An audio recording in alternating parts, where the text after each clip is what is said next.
नरेंद्र मोदी हे आज पालघर दौऱ्यात त्यांच्या भूमिपूजनाचं जे ते आज भूमिपूजन करणार आहेत। मात्र या सगळ्याच्या पार्श्वभूमीवरती जर आपण पाहिलं तर सिंधुदुर्गातील मालवण परिसरातील राजकोट किल्ल्यावरती छत्रपती शिवाजी महाराजांचा पुतळा जो तो कोसळला आणि त्याचाच निषेध आपण पाहतो या ठिकाणी काँग्रेसच्या नेत्यांकडून केला जात आहे।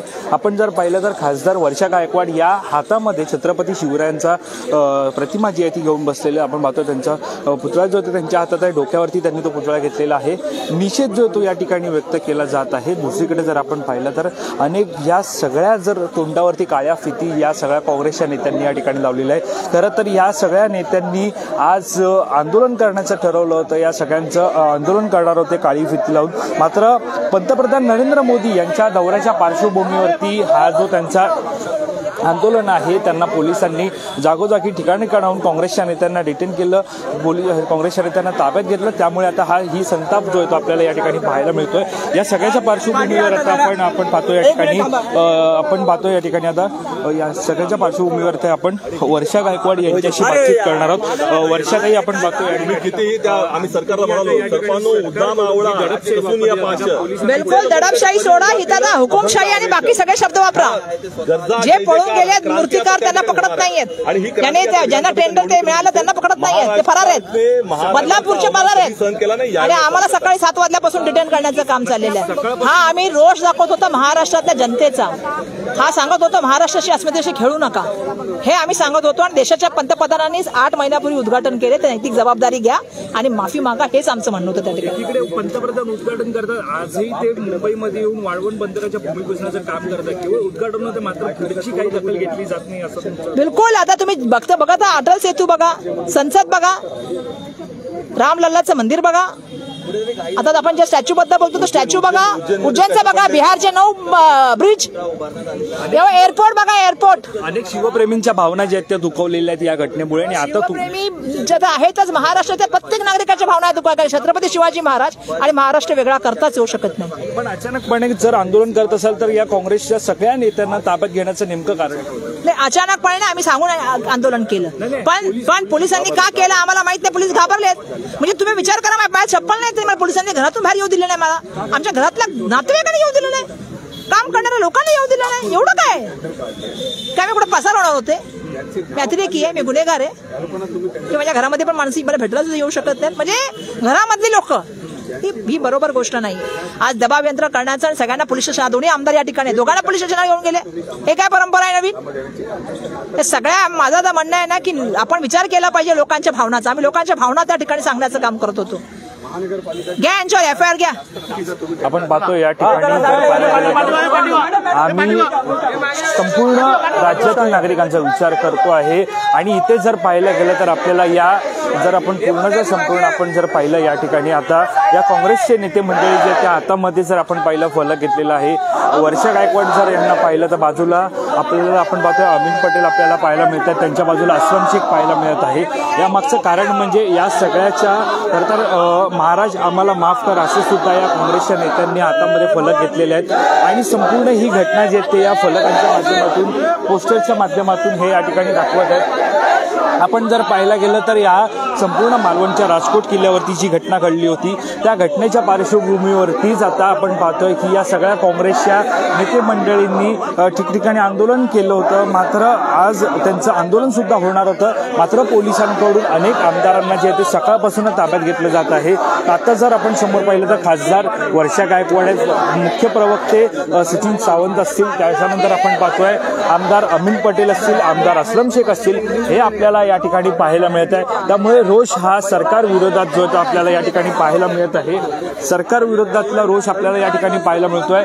स्वतः जर आपण पाहिलं तर हे गळ्यामध्ये काळ्या फिती असतील, हातात काळे पट्टे असतील, हे सगळं लावूनच जर आपण पाहतोय या ठिकाणी हे सगळे काँग्रेसचे नेते मंडळी जी आपल्याला एकत्रित या ठिकाणी पाहायला मिळत आहे। अक्षंत आपण पाहतोय की पोलिसांना पुढे करून सरकार दडपशाही निर्माण करत असल्याचा आरोप सुद्धा या काँग्रेसच्या नेते मंडळींकडून व्यक्त केला जातोय। आमदार खासदार वर्षा गायकवाड जर आता आपण पाहिलं सद्यस्थितीत तर त्यांनी आपल्या तोंडाला त्यांनी काळी फीत जी ती लावलेली आहे, हाताला सुद्धा काळी फीत बांधलेली आहे। त्यामुळे हा निषेध जो आहे तो सरकार विरोधात जो आहे तो केला जात आहे। सरकारचा निषेध हा या माध्यमातून केला जात आहे। हातामध्ये सुद्धा जर आपण पाहिले तर पोस्टर्स आपल्याला या ठिकाणी पाहायला मिळत आहेत.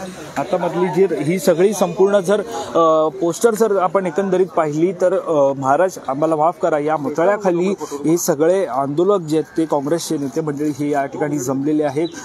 सोबतच जर आपण पाहिलं तर जसा जो समोर आपण पुतळा पाहताच, जो पुतळा उभा केलेला होता तो पुतळा बाजूचे दृश्य पाहिलं तर त्या दृश्यामध्ये जर आपण पाहतोय, एक दृश्यामध्ये जर आपण पाहिलं तर एका दृश्यामध्ये आपल्याला महाराजांचा संपूर्णपणे पुतळा दिसतोय, तर बाजूच्याच फोटोमध्ये जर आपण पाहिलं तर त्याच्यामध्ये छत्रपती शिवरायांचा जो पुतळा आहे तो कोसळल्याचं पाहायला मिळतंय. त्यामुळे कुठेतरी आता आपण पाहतोय या ठिकाणी हा सगळा आपण पाहतो या ठिकाणी या सगळ्यामध्ये रोष जो आहे तो व्यक्त केला जात आहे. एकीकडे हा रोष व्यक्त करत असतानाच आपण पाहतोय हे सगळे काँग्रेसचे नेते मंडळी आपल्याला या ठिकाणी पाहायला मिळत आहेत, निषेध व्यक्त करताना पाहायला मिळत आहेत. आपण त्यांच्याशी आता बातचीत करणार आहोत. आपण वर्षा गायकवाड यांच्याशी सुद्धा बातचीत केली होती. वर्षा गायकवाड यांच्याशी बातचीत केल्याच्या नंतर आपण आता पाहतोय यांच्याशी सुद्धा बातचीत करणार आहोत. आपण असलम शेख यांच्याशी बातचीत करणार आहोत. असलम शेखजी, आपण पाहतोय की या ठिकाणी तुम्ही हाताला काळी फीत लावलेली आहे. जी घटना सिंधुदुर्गातील राजकोट किल्ल्यावरती घडली त्याचा निषेध तुम्ही करत आहात, मात्र पोलिसांना पुढे गेले जात आहे. सरकार दडपशाही करत आहे का? सरकार दडपशाही करतच आहे ना. ज्यांच्यामुळे पुतळा ढासळलं त्यांना अटक करत नाही. तुम्ही आम्हाला अटक करता, आम्हाला आंदोलन करत देत नाही. डेमोक्रेसीमध्ये आम्हाला आंदोलन करायचा अधिकार आहे का नाही? आणि आजपर्यंत माफी मागण्यामध्ये पण तुम्हाला उशीर होत आहे. एका उपमुख्यमंत्र्यांनी माफी मागितली, त्याच्यानंतर मुख्यमंत्र्यांना वाटतोय की माफी मागितली पाहिजे, आणि तिकडे पाहणी करायला गेलं तर लोकांबरोबर तुम्ही दमदाटी करताय, मारण्याच्या कार्यक्रमाला जात आहेत. मात्र ज्यांनी काळी पॅन्ट घातली आहे, काळा शर्ट घातलाय, त्यांना या कार्यक्रमाला येऊ दिलं जात नाहीये. अरे जे लोक कामं करायला जात आहेत, नोकऱ्याला जात आहेत, त्यांनी काय चूक केली? काळे पॅन्ट घालून काय, काला शर्ट घालून काय? प्रधानमंत्रीचा प्रोग्राम कुठे आहे, लोकांचं ऑफिस कुठे आहे? पोलिसांनी त्याची पाहणी केली पाहिजे. आज जर त्यांनी काम नाही केलं, त्यांच्या घरात जेवण होणार नाही, त्याची जबाबदारी सरकार घेणार का, पोलीस घेणार का?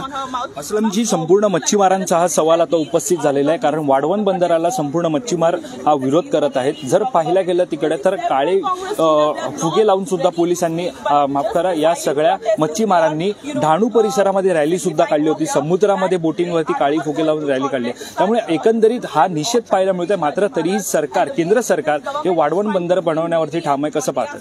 ही सरकार जे आहे ते मच्छीमारांचे विरोध, जेवढी कामं या 2.5 वर्षामध्ये झाली, एकही काम या मच्छीमारांच्या बद्दल, भूमिपुत्रांच्या बद्दल त्यांनी काहीच विचार केला नाही. त्यांची काय परिस्थिती, त्यांची काय समस्या, जे कायदा मी केलेला, आमची सरकार असतानाही केला, त्याचाही अंमलबजावणी होत नाही. समुद्रात त्यांना मासे मिळत नाही. आज उपाशी मरण्याची परिस्थिती आमच्या मच्छीमारांची झालेली आहे. आज त्यांचा विरोध आहे तिकडे वादवांना, तरी ते त्यांना कॉन्फिडन्समध्ये घेत नाही. त्यांची जागा खेचून घ्यायचं, शेवटी आपल्या मित्राला द्यायचं ना ते पोट, ते बंदरं तयार करून आपल्या मित्राला द्यायचं आहे. आणि आपल्या मित्राला देण्याकरता राज्य खड्ड्यात गेला की जग खड्ड्यात गेला की देश खड्ड्यात गेला, त्यांना काहीच पडले नाही. या 2 लोकांसाठी त्यांना जे करायचं ते करतील. असलमजी, एक शेवटचा प्रश्न जाणून घ्यायला आवडेल की तुम्हाला पोलिसांनी ताब्यात घेतल्यानंतर नेमकं कारण काय दिलं होतं? नेमकं काय, नाही जायचं, घरातनं बाहेर नाही पडायचं. तुम्ही बाहेर पडूच नका, तुम्हाला आंदोलन करायचा अधिकारच नाही. आम्हाला वरून आदेश आहे, तुम्हाला बाहेर आम्ही जाऊ देणार नाही. अशी मनमानी चालू आहे. कायदा व सुव्यवस्था आली कुठे हो? मंचावरती जाऊन ते दमदाटी देत आहे पोलिसांना की तुम्ही जर ऐकलं नाही तर तुमच्यावरती आम्ही काय कारवाई करू, तुम्हाला इथे तिथे ट्रान्सफर करू. तुम्ही तुमच्या मुलाच्या आणि बायकोचा तोंड बघू शकत नाही, असं उघड्या स्टेजनी बोलतात लोक. नक्कीच जर आपण पाहिलं तर ही आमदारांची आपल्याला या ठिकाणी वक्तव्य पाहायला मिळत आहे की जर तुम्ही आंदोलन केलं, तुम्ही घराबाहेर पडला तर तुमची बदली होईल, अशा प्रकारची सुद्धा वक्तव्य जे त्याचा या आमदारांकडून आपल्याला पाहायला मिळतं. अत्यंत रोष जर तुम्ही या सगळ्या परिसरामध्ये जर आता पाहिला तर हा रोष केवळ पाहायला मिळतोय. सिंधुदुर्गातील राजकोट किल्ल्यावरती जो छत्रपती शिवरायांचा पुतळा होता तो कोसळला होता. केवळ 8 महिनेच त्या पुतळ्याच्या उभारणीला झाले होते, त्याचा शुभारंभ सुद्धा केला होता. मात्र केवळ 8 महिन्यामध्ये ही मोठी दुर्घटना घडली. एकंदरीत जर पाहायला गेलं तर सध्या राजकारणी आपल्याला आंदोलन करताना पाहायला मिळत आहे. मात्र राज्यातील या घटनेमुळे राज्यातील शिवप्रेमींची सुद्धा मनं दुखावलेली आहे. त्यामुळे या सगळ्यावरती आता राज्य सरकार असो, केंद्र सरकार असो, नेमकं कशा प्रकारे या सगळ्याच्या भूमिकेवरती लक्ष देणार हे सुद्धा पाहणं महत्त्वाचं ठरणार आहे. कॅमेरा पर्सन अवधेश कोरीसह मी वैभव पाटील, मुंबई.